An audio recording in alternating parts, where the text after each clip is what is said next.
This is an SM Media production.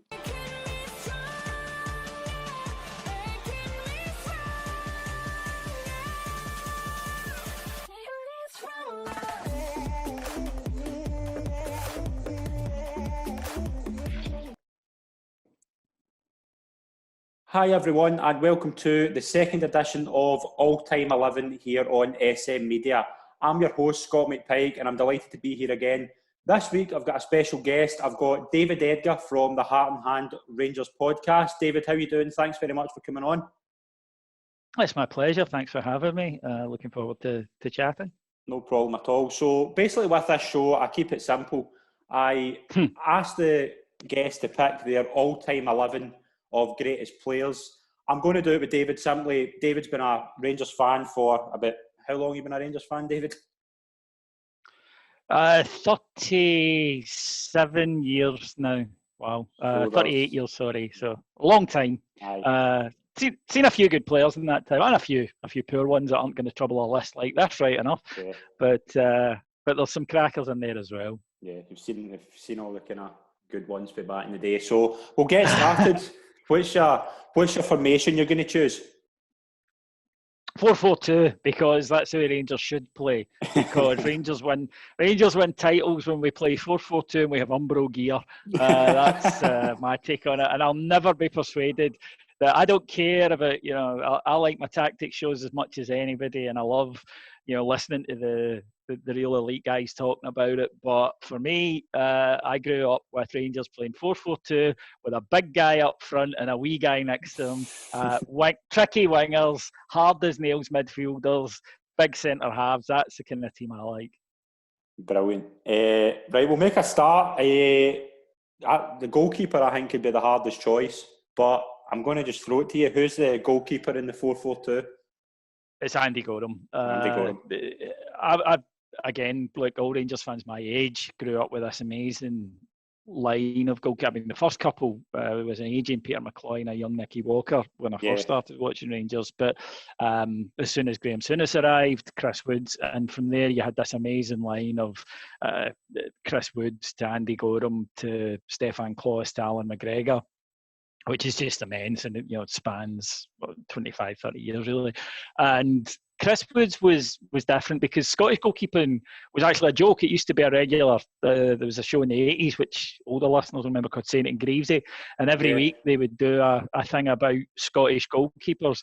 And it was maybe a little unfair, but to be fair, when you look at some of the kind of old footage, you might understand where they're coming from a little bit. I remember Jim Leighton at Aberdeen coming through, and he was really the first, almost if you like, modern goalkeeper that we had up here.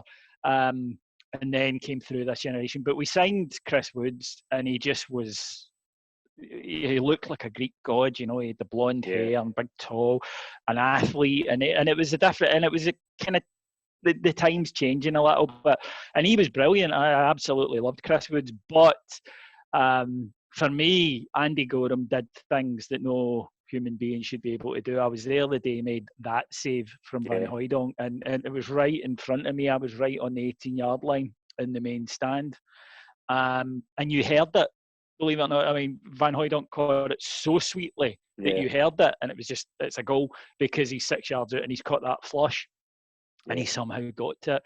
And, we all know with Andy Goram that there were times, he got put in the transfer list. We can all remember that. And there were other times his fitness maybe wasn't great. I always thought you could tell by Andy's hair, the longer the mullet, then the less in shape he was. If he had short hair, he was always at his best. But 92, 93, watch that game against Leeds. People tell you the away leg. People say, Rangers' defence that night was amazing. Well, it wasn't. We gave up 6 or 7 chances, and he made 6 or 7 remarkable stops.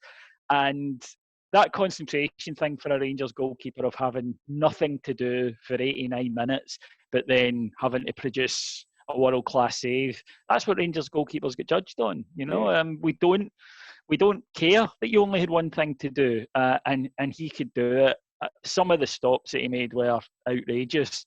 There were nights that, we all know the famous Tommy Burns quote that Andy Goram broke his heart, and it never hurts to do it in those games. But some of the stops he would make were just outrageous. And for a goalkeeper, very rarely do I think that they get credit for what they produce.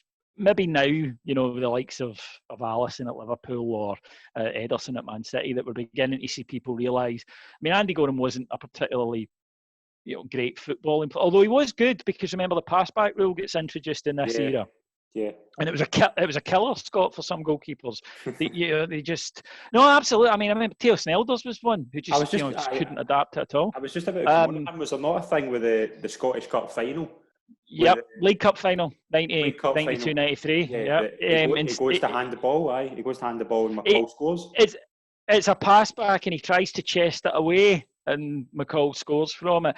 But a lot of goalkeepers struggle because it was so alien. Watch a game from the 80s if you can, if you haven't seen it, folks. And it's jarring now, even to someone like me, because it's so weird to see a goalkeeper pick the ball up. But Goram adapted quite quickly to it. And he was fine with it mostly. I remember a mistake in the 97-98 season, but he was perfectly calm and comfortable with it. I think that there's always a thing about Rangers goalkeepers that for some reason they don't really like coming off the line. And we did an interview with Richard Gough, and he said to us, no, that's by design, because we'll always, as the centre halves, he said, we always said to Andy, we'll deal with it, you stay there and save it if we don't. Yeah. So it wasn't, I think, he wasn't the tallest, but I'm not daft, right? I understand that there were, very rarely do you get a player in Scotland that you could say is the best in the world. But with all due respect, if a boy from Hibs or a boy from AC Milan hits one that's gone to the top corner, it's still the same save. Yeah. It doesn't really matter how it's happened. And Goram in 92-93 was the best goalkeeper in the world. I wouldn't have traded him for anyone. No Rangers fan would have traded him for anyone. He was immense, and he was doing it at the highest level. He was doing it in the Champions League, and he was as good as it got for that era. So although we've been fortunate, Klaus was a remarkable goalkeeper. Alan McGregor is and always has been a remarkable goalkeeper, but I don't think I could, and Chris Woods, as I say, I loved, but I couldn't look past Andy Goram. He was just magnificent. Do you think Goram was Smith's best signing in his first spell? I think if you look at the way it was done, and that we had to adapt to this 3 foreigners rule, and that included English players. Yeah.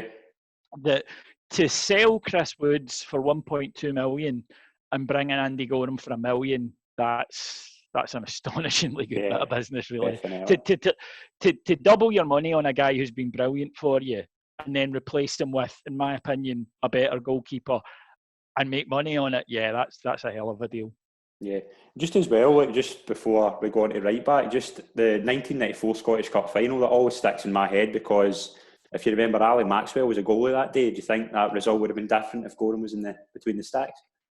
Well, he wouldn't have made that mistake, would he? Exactly. So, but then that was as somebody got put in the transfer list, because Walter Smith had sent him off to Spain to go and get fit for the cup final, and Andy Goram being Andy at the time, he went and got bluttered and came back in a worse state than. And it's one of those intriguing ones. I must admit, at the time, I felt Walter wouldn't sell him, and he of course he didn't.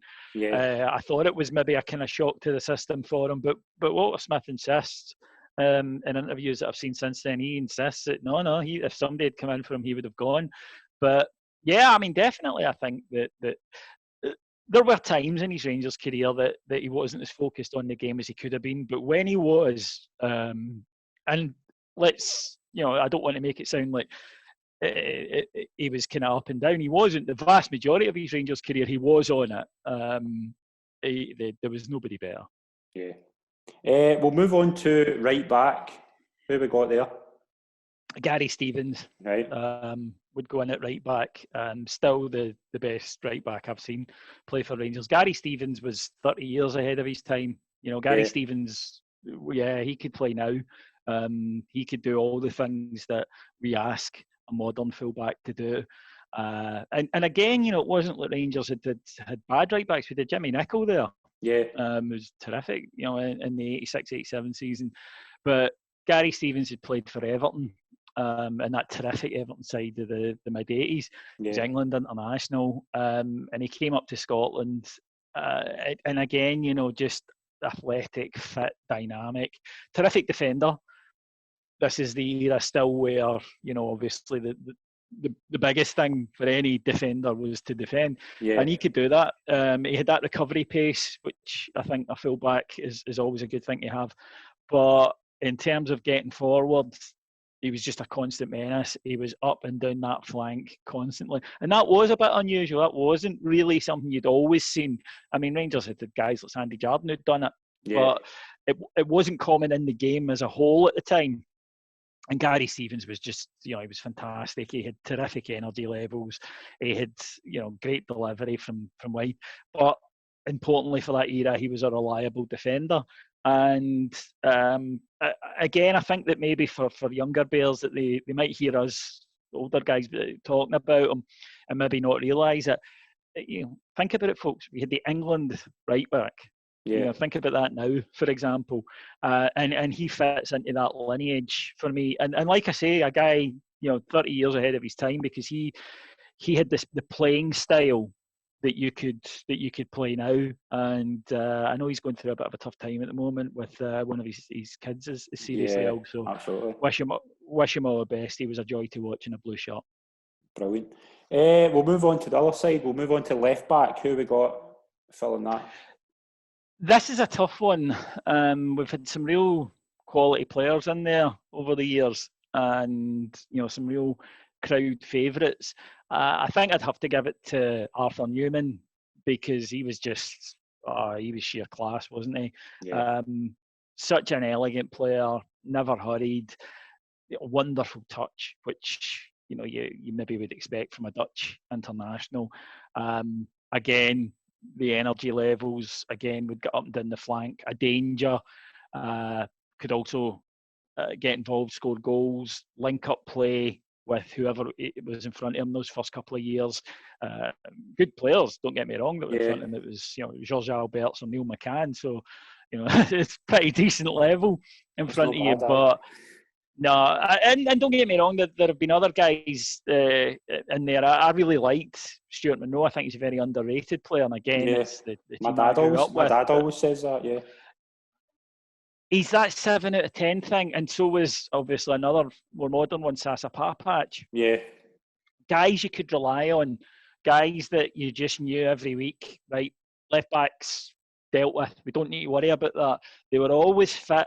They were always playing, and they never ever let you down, and that's huge. You need guys like that in a title-winning team. You need guys that you can just say, we don't need to worry about that, and they get on with their business quietly, and they don't bother. And Souness kept trying to replace Stuart Monroe, and he never ever managed it. Yeah. Davie Robertson was a great fullback. I love Davie. He was so quick. Again, an excellent fullback. Always enjoyed watching him, but I just think that Arthur Numan was, he was a Holland international. He played in the World Cup semi-final. He was, pretty much as good as that position got back then. And he's just always a calm and unruffled player.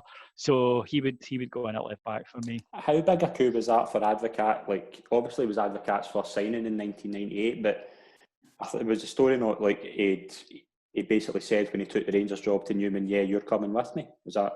Yeah, I saw Arthur Numan at a speakers night, and he said, yeah, Advocat walked over and went, I'm going to Glasgow, so are you. And he was like, all right then. Before any approach or any contract dealings or any of that stuff, just, I'm going, so are you. And I remember watching that World Cup, and we were very, very excited. At the time, Rangers were in that market, it wasn't unusual for us. Yeah. But even at that, even with that expectation level, you were still excited about watching him because he was such a quality operator. And he loved his time at Rangers. He was here 5 years, and just a brilliant player. Yeah, the first season I got my season ticket was 2002, 2003, and I think I just missed the kind of last stages of him because I think he got hampered badly with injury. But he retired at 32, so I always feel like I never saw the real Arthur Numan, if that makes sense. I think he's a very good season that season. Yeah. And what happened was Rangers that were trying to cut costs hugely. He was out of contract. He was a big earner, and Rangers offered him a deal which he thought was for well under half of what he'd been on, and he thought it was an insult. But I mean, he could easily have gone and played in a host of leagues, but he just thought, nah, and retired. And you see him now; he's quite active in the ex-player circuit, and he's quite an energetic, very funny guy. So he's happy with his choices. I don't think he looks back with much regret. One of the things I used to love about him, there's a supporters club in Mulgai called the Arthur Numan Loyal, and he used to go up there to watch the games, which I think is brilliant. Sitting there with the Arthur Numan Loyal flag, and Arthur Numan sitting under watching it. But no, really, really good player. And one, don't get me wrong, there was tough years in his time at Rangers, but he won plenty of medals as well. Yeah, brilliant. Right, first centre half, that's always a position with Rangers fans. I feel it's probably the hardest position to play apart from wing. But who we got filling there? Because there's plenty of great choices. The right side, I'm going to go for Richard Gough. Yeah. Because who would also be my captain? Yeah. He was just he was everything really. I mean, that you could want in a centre half. He was commanding. He was a leader, a proper leader. That leadership's one of these things we talk about, and it's a tough thing to quantify, but you know it when you see it, and he absolutely had it. And was just such a big part of that era for every Rangers fan. And he was real quality, great defender, brilliant in the air, decent passer of the ball as well, which is sometimes forgotten about. And more importantly, he was a winner. And I think, to be honest, all of the guys I'm going to name in my side are winners, and they could point to a massive list of trophies to prove it. Yeah. But yeah, I remember Richard Gough as a wee boy when he was playing for Dundee United, who had a hell of a side at the time. Yeah. And he won the title there, and they got to the European Cup semi-final, and he was being, and they wouldn't sell him to. I remember being gutted, and he went to Tottenham. And even as a youngster, they made him captain. But after a year, we brought him back, and then it's just this trophy-laden era at Rangers, and he was just such a fantastic captain and rock to build on. And during that era, again, when he wasn't there, you really noticed it. If he was injured or he was missing, you really noticed it. And that's, I think, testament to not just the type of player he was, but the influence that he had. Yeah, I certainly think that during 9 in a row, it was more a case of a leader off the park as well. Like that whole season, very much so.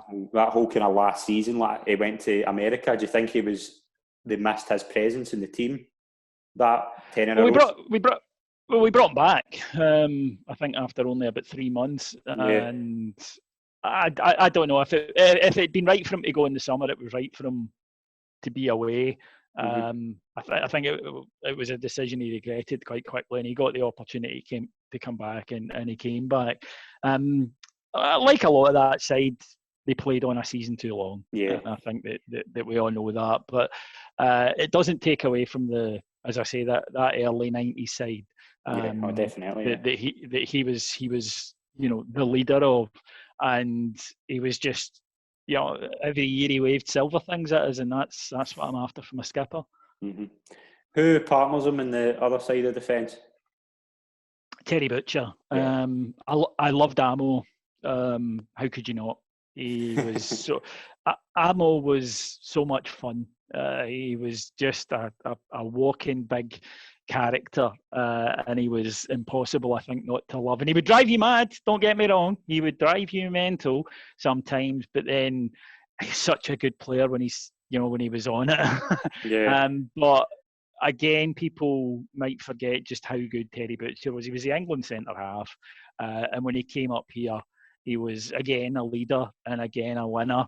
And also, because we've got this image of Terry Butcher, the sort of the blood-stained shirt and the going in for tackles and screaming at the opposition and whatnot, that you forget that he was a tremendous long passer.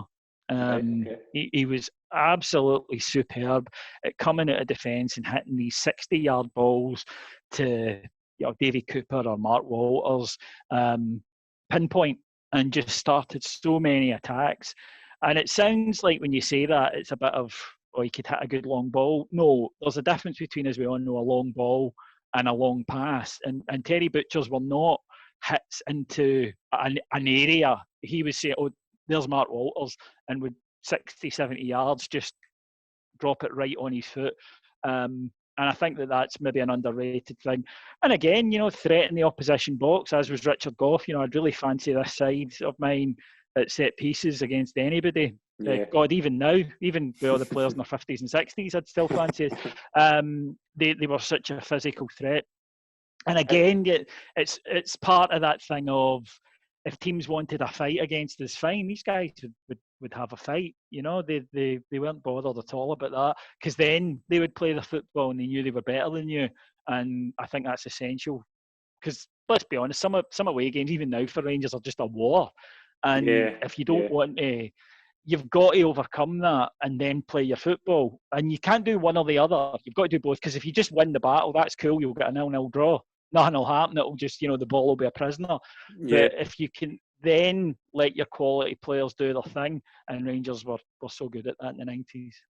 Yeah, I think the only season he didn't win the league was the season he broke his leg. Like, how big a loss was he that season? Like, he was absolutely enormous.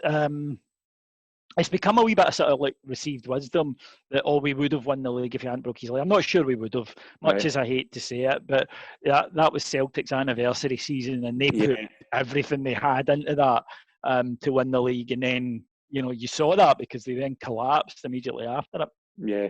But that season was the side had maybe overachieved the year before, but it was such a transitional year. At one point, we had no strikers because Souness sold them. He literally sold Robert Fleck, Martin Falco, Ali got injured, because he was already going, right, it doesn't really matter this year. I'm going to start building for next year. Right, okay. He brought in Mark Walters that year and got him settled in. Ian Ferguson arrived. So he was building the side that would go on and win 9 in a row. But there's no doubt losing Terry Butcher was absolutely enormous for us, because, again, he was the kind of beating heart of that side. He was the leader. He was such an influential player. He was a winner, as he'd proven throughout his career. And I know that, and I'm not particularly fond of him these days either, but it shouldn't take away from how good a footballer he was, and he really was. Yeah, it was that. We'll move on to right wing. Now, I've heard you saying before that you judge wingers very differently because of a certain person. So yes. I can understand this is a very, very hard decision, is it? No, not really. He picks himself, doesn't he? Brian Laudrup, and he could go wherever the hell he wanted, but I'll put him down as right midfield. Yeah, you're right. I've said before that I feel for Rangers wingers, because he ruined a generation of Rangers fans. When I was a kid growing up, everybody saw wingers as being these mercurial talents that you might not see them for large parts of the game. They might fall out of the game, but they would then do something, like they would beat a couple of men or put a ball over, and that was enough. And Brian Laudrup arrived and just, that's out the window. Brian Laudrup was just Mr. Consistency for those the first 3 seasons, and it was all the time. He made something happen all the time, and the level of ability. Richard Gough did an interview with us on Heartland. He told a terrific story where he said early on in a game, he hit the ball up to Laudrup, kind of in the air, and he said Laudrup didn't even jump for it, just watched it go over his head. And Gough said, I ran up to him, and what the hell you do? You didn't even jump for that. And he said, just coolly went, Richard, the game's called football. Pass it to my feet. Right? So Gough goes back and he says, I'm steaming, I'm absolutely raging. He said, so next time I get the ball, he says, and I absolutely batter it at him. He says, and I'm talking, I put my foot through it like a clearance. Say, right, okay then, smart. I'll see how you like this. He said he killed it and turned around and started just, instantly, and then gave me the thumbs up saying, thanks, And he was amazing. I don't think we'd seen anything like this before. he could, they go past a man and then come back and go by and beat him again just for fun. His passing was superb. His movement was superb. He did it in big games. He did it when you needed him to. It's no coincidence that he got the 9 in a row goal. It's no coincidence he got the one against Celtic a few weeks earlier that helps win it. He's the only guy you'll ever hear who has a cup final named after him when somebody else scored a hat-trick. Exactly. Exactly. And I know a lot of people, are off him for the last year when, there's no doubt he dropped a level, he played within himself. We should have let him go the summer before, but I'm never hypocritical about it because I remember what I was like that summer when the news that it was Ajax who were interested in him. I was like, you can't go, you can't sell him. So no, I totally understand why people say that. He was just gifted. He just had ability that normal people don't have. But he also displayed it week in, week out, and that was the thing about him. And some of the stuff he did, some of the goals, the play. There was one game I remember we were playing Motherwell. And Motherwell were always murder to play against back then. They were one of the earliest exponents of 10 men behind a ball. Right. After about an hour, we're not getting anywhere. It's 0-0. Can't get the ball. And then it was just as if he went, the hell with this. And he ran over to the corner where one of their players had the ball and tackled him, wins the ball, beats 2 men and smashed it in. And Rangers went on and won 5-0, 5 goals in the last 25 minutes. But it was all down to him. And he had that ability. He just could, he could do things that other guys just simply couldn't do. His touch was magnificent. His vision, knowing what was going on around him. And, of course, the ability to deliver a ball. His first season in particular, the amount of tremendous goals he creates for big Mark Hateley was outstanding. He was just a joy to watch. And it's a privilege that I got to watch him play for my club. Yeah, it was tremendous. The thing as well is that season, the season he signed, he obviously went on to be the best signing probably the last 30 years for Rangers, but Bolly was a big signing that season for a lot of people. That's right. Which baffles me because getting a player like Brian Laudrup, Well, Bolly had scored the winning goal in a European Cup final. Yeah, exactly. So, he's Champions League winner and he was such a big character that you would see him on these, and remember, there wasn't as many live games on the telly, so you would see him in the Champions League, and he stood out because he was that type of player. And we thought we were getting a genuine world-class defender, but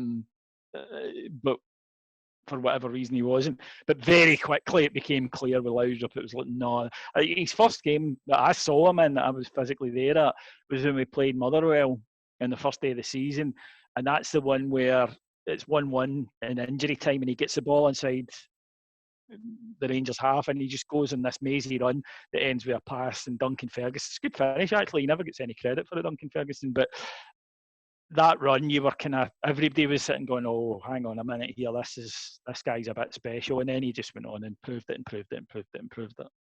Yeah, it was world class. Probably would you say he's probably kind of the last world class player to play for Rangers? I'd say Ronald de Boer was. Ronald de Boer. And I know that some people say, oh, he only done it for a year or whatever, but when he did do it, Ronald de Boer, I think, was... Ronald de Boer turned down Man United to come to Rangers. Yeah. That won't happen. That won't happen again. No. When you've got it was a different era. And the day that de Boer left, I said, that's the last time we sign somebody who's genuinely at that level. And unfortunately, that's been the case. Yeah. We'll move on to left wing. Who have we got there? As much as I loved Mark Walters, and I really, really did, and as much as I loved George Alberts and Neil McCann, and I really, really did, I can't not go for Davie Cooper. Right, okay. Because I grew up in the early 80s, and Rangers were shite. I was trying to think of a nice term for it, but Rangers were rubbish. And the guy who was the bright light, pretty much the only one on the side at that time, was Davie Cooper.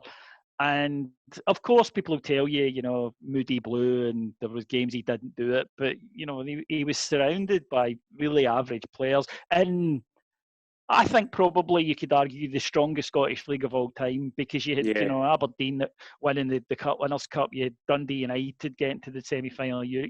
This was a good league, right? Yeah. Scotland was not the thing it is now, and he just didn't have the support around him. Whereas I missed it, but in his earlier days at Rangers when it was a better side, and then when Souness arrived, and he had better players round him that provided the opportunity for him to go on and do his thing, then you saw the difference. And he could just do things with football that were outrageous.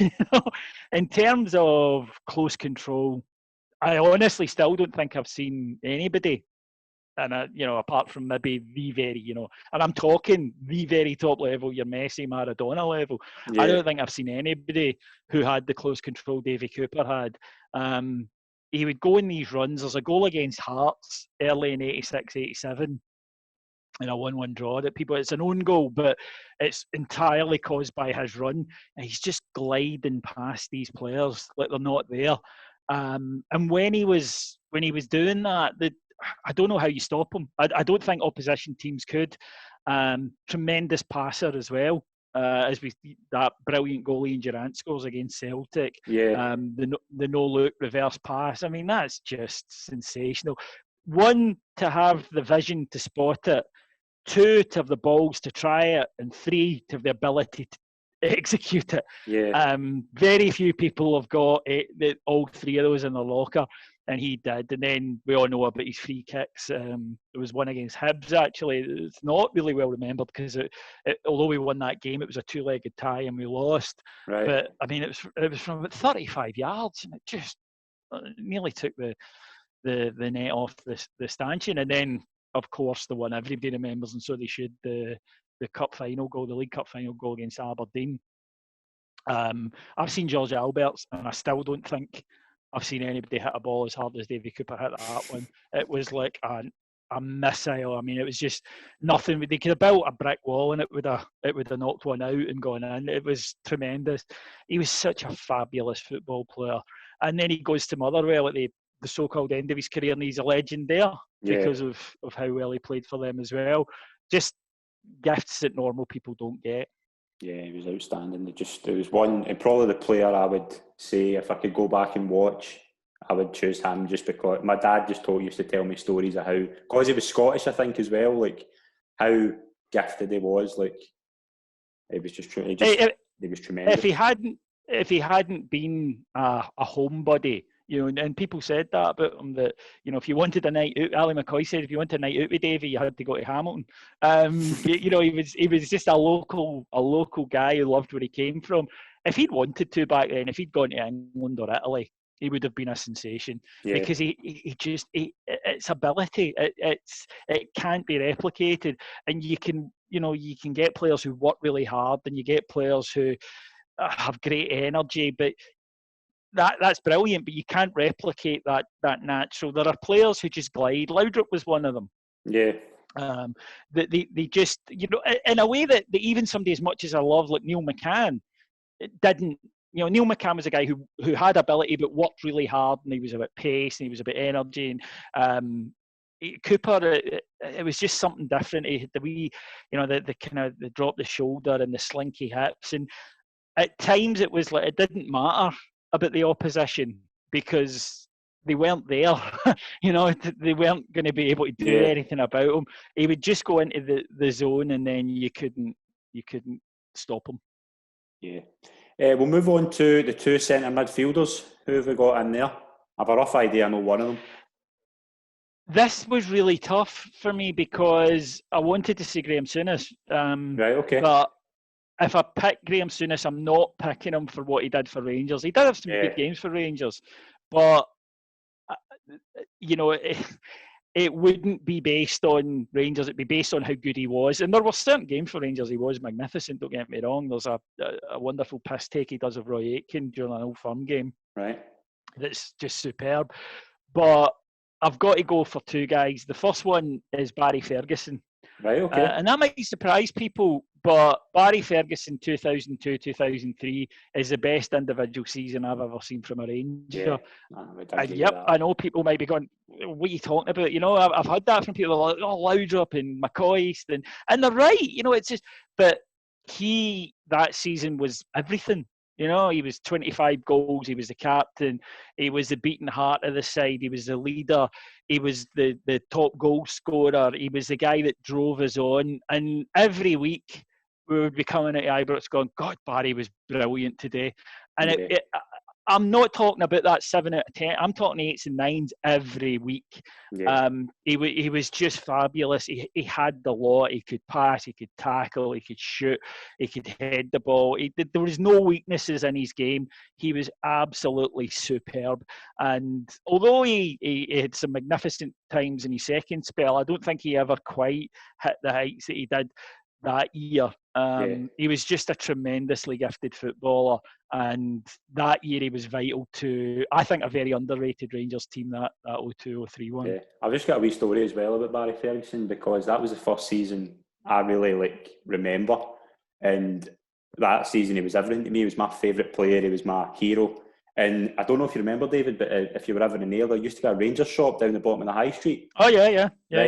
So that season I went and got a Rangers shirt, and the first name I got in the back was Ferguson. It was the following season. It was the year, obviously, 03-04, and I went and got his name in the back of my shirt. The day after, he went to Blackburn, and I think I was I was absolutely devastated. I was crying. But nobody ever talks about how good he was in England when he was there. Like, obviously, he had a very bad injury, but he had a very underrated time in England. Yeah, he did, and people forget this. I think there's always this thing from people up here who don't like him, i.e. our opponents, to say that he was a failure, and he wasn't. You know, there were English teams that wanted him. There was a lot of players that, a lot of clubs he could have gone to, and he was a captain at Blackburn. But he didn't leave Blackburn because he was desperate to leave Blackburn. He left Blackburn because he wanted to go back to Rangers. And I think David Moyes went in from at Everton, and Ferguson said that. He said, you know, it's not that I'm leaving Blackburn so much as that I'm joining Rangers. So, no, the idea that he was a failure down there is nonsense. Yeah. Who joins him in midfield? Paul Gascoigne. Yeah, that's who I thought. You know, it's... Laudrup was classical FM. Gaza was punk rock.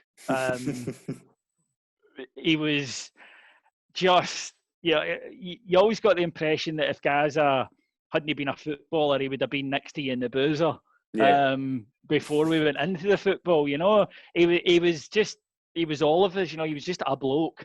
And you know, Laudrup looked as though he'd been kind of chiselled out of rock and given to us straight from Mount Olympus. And Gaza wasn't like that, but my God, you know, what a football player he was. We can get a wee bit kind of jumpers for goalposts and a wee bit misty-eyed about the past, but he was that sort of street footballer that you don't really get over here anymore. That he was just...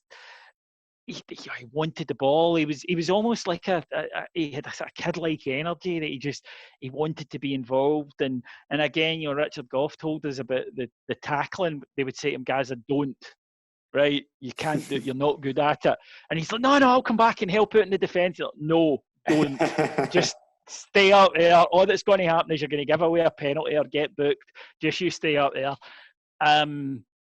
And when he was, you know, at his best, and it was a short spell, really, but the year that he, you know, that ends and culminates in that hat trick against Aberdeen, he was just fantastic. You know, there's so many great goals, so many great things that he did. And I remember Alan McLaren talking about that game against Aberdeen, which to me just encompasses everything that was great about Gaza, which is, you know, we are struggling. There's 75 minutes gone and it's one each. And Alan McLaren turns into Gaza and says, you know, come on, you're supposed to be the special player, do something. And that's pressure, you know, that definitely, you've got to know that there's 50,000 people in there who are thinking this. And your own teammates are thinking this. And I mean, that is real pressure. And what does he do? He gets the ball in his own half. and he outruns the entire Aberdeen defence and passes the ball into the corner. And that's the thing for a guy, a knock on it that was always a kind of knock on his fitness. Watch that back. There's 4 or 5 Aberdeen players going full frigging pelt to try and catch him, and they can't. And he runs the length of the park in the 80th minute and strokes the ball into the corner. Yeah. It was just, he had strength and he had skill way just beyond what most people have. He had vision. He scored goals. He scored big goals. Again, he did it when it mattered. The biggest thing at Rangers, do it when it counts. And again, just I'm delighted I got to watch him. And we all know, off the field stuff that maybe did stop him being everything that he could have been. But I just remember the joy he brought me, and there are very few people who've brought me as much joy going to football. And I remember once, for example, we were playing, I think it was Falkirk, and the ball got put through to Gaza, and you just knew he was going to score. Do you know that way? It was just, There was no, he's 1-on-1 with the keeper. It was like, that's a goal. And showed his fate, he puts it away, because he was just supremely gifted. Yeah, he looked amazing. He looked amazing. I think, though, I always asked my dad, because obviously he came to Newcastle and went to Lazio and had the bad injury at Tottenham, but my dad always says Rangers got the best out of him. Would you agree with that? Or? Yeah, I think that's fair. You could argue Spurs as well. Yeah. Because but he was still kind of growing into being a player then.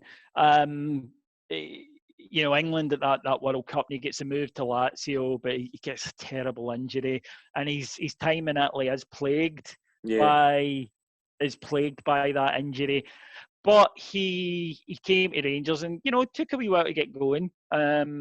But when he did, he was just fantastic. And look, anybody that was about and had the pleasure of seeing him during that period will know. And the shit he had to put up with off the field up here was ridiculous. Think Morelos, but 10 times worse. It was everything. I mean, I remember one time, front page of the Sunday Mail, Gaza has fish supper. What the nonsense, and it's crap. He couldn't go anywhere. And he just, was the pressure he was under was incredible, because when he played for Rangers, everybody expected him to do, that when he played for England, everybody expected him to do everything, and and it proved too much for him in the end. The weight of expectation was so heavy that it kind of crushed him. But if you just look at the highlights and you watch the games, and if you were there at the time, then what you got was just a guy who brought you tremendous joy as a football player. Yeah, definitely. We'll close out with the strike partnership. I think it's pretty obvious, but I'm just going to make sure that it's who I think it is. No, I think I think anybody who's listened to the rest of the list will know fine who it is. It's McCoist and Hateley, things that go together. Fish and chips, love and marriage, McCoist and Hateley. As I said at the start, I'm a huge fan of a big man, wee man partnership. I'm a huge fan of Rangers having a target man. And I didn't see Derek Johnson except towards the end of his kind of second spell, and he wasn't what he'd been. So I don't really know about that. But for me, Hateley, again, especially in the early 90s, was as good as it got, really. And I mean, in the world at the time, you had guys like Van Basten who were, on another level up. But, bar that, Hateley was, because, look, he was huge, right? Yeah. But he was huge and muscular, he was slim, but he was just all muscle, but he was tall and big. He was quick. People forget. Look at some of the goals. There's a goal against Aberdeen where he just turns on the afterburners and it's like zoom, he's away. He loved a fight. I mean, he loved a fight. Defenders had better be up for. They could kick him, but he was going to kick them back. He terrorised Celtic. So much so that, of course, Rangers famously bring him back for one game, really. Yeah. And Celtic are so terrified of him that it puts them completely off their stride. Yeah. That's because he just battered them, and defenders knew they were in for a game, and the idea of I'm going to go and kick him and that'll put him off, right? And of course, we all know the title game against Aberdeen in 1990, 1991. Sorry, that early on he says to Mark Walters, and Gary Stevens, I think it's Gary Stevens who puts the ball in. He's like, hang one up early, right? Yeah. Hang one up in the box. And Michael Watt, the young Aberdeen goalie, comes for it. Hateley flattens him. Just flattens him. That boy never ever could play against us after that because he always had one eye out for Hateley and one eye out in the ball. Yeah. But that just a winner. I loved him. He was just an absolute beast of a footballer, but with ability. Yeah. You know, look at some of the goals he scored. Look at that one at Elland Road. Yeah, Again, just about to come on to that game. Oh, you know, extraordinary goal. But again, doing it when it mattered, doing it in the big matches. He was the dictionary definition of unplayable for long periods in his time because you couldn't occupy him for 90 minutes. He was going to do it. Because how do you deal with a player who can get on the end of crosses, who can outrun you, who can hold the ball up and receive it into his feet, and who can score from distance? You can't. Yeah, at some point, he's going to get an opportunity to do something.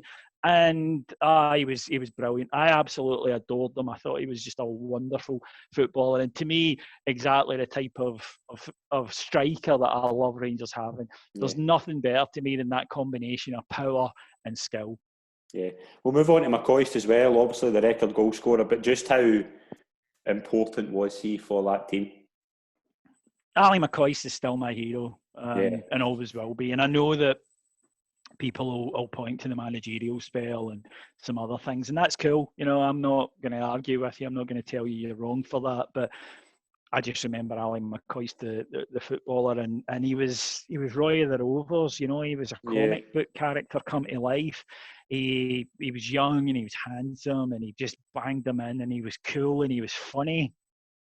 And again, you know, last minute winners, cup final winners, everything. If you want a goal to sum him up, it's that League Cup final goal against Hibs when he's been out for months. He's not fit. He shouldn't be anywhere near the team. But Walter puts him on just in case, you know, we might need a goal. 10 minutes left. We need a goal. On comes Ali.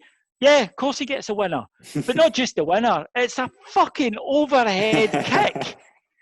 In a cup final to win it when you've not played for months. That's Ali McCoist. He was just, and even that last season, even that year that we should have won 10 in a row, you know, he's been almost put out to pasture. We've got Marco Negri, but then he gets his mysterious squash injury. You know, we've tried all these other strikers. The team's falling apart. You know, we all know the Bevy culture's out of control. Walter's leaving. It's hellish. And Ali comes back and tries, and not damn near manages single-handedly to drag us over the line to double, age 36 years of age. Yeah. That he was just, brilliant and a winner, and I loved him. And still to this day, as I say, Ali McCoist, the footballer, is my all-time football hero, and it won't ever change. Brilliant, absolutely brilliant. That's probably the best team I could ever think of as a Rangers. David, that's been great. Would fancy us to win the title. I would fancy us to win the title with that side. I've got definitely. Yeah, that's brilliant. Thanks very much for that, David. That's been great. Pleasure. Cheers.